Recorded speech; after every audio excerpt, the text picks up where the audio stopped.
Good morning mga kasawsaw, another day, another ulam serye na naman po ang ihahandog ko sa inyo ngayong umaga. Ayan, magluluto po tayo ng stir fry tambakol or kusido.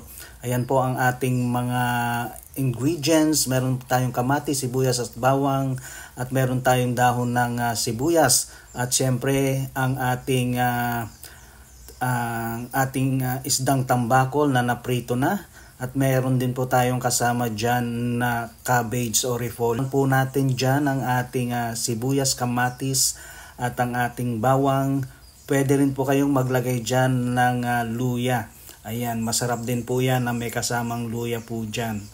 Ayan, igigisa nyo lang po yan ng very light. After that, lalagyan nyo po ng mga pangpalasa katulad po ng asin at ng paminta.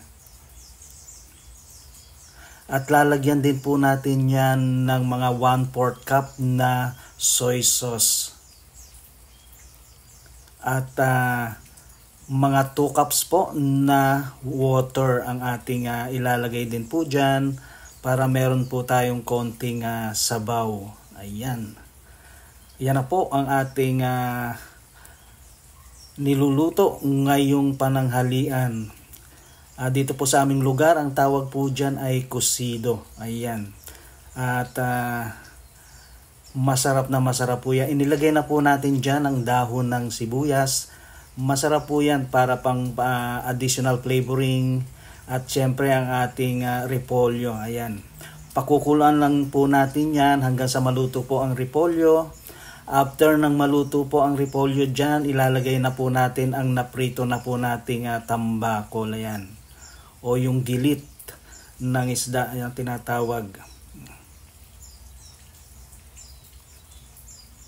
So ayan guys, i-try nyo po ito, masarap na masarap po ito. Ayan. So hindi po laging karne ang ating inuulam, siyempre isda rin po, salitan po yan para hindi po tayo nagsasawa sa kauulam ng karne araw-araw. Ayan guys, inilagay na po natin ang naprito na nating tambakol. Ayan.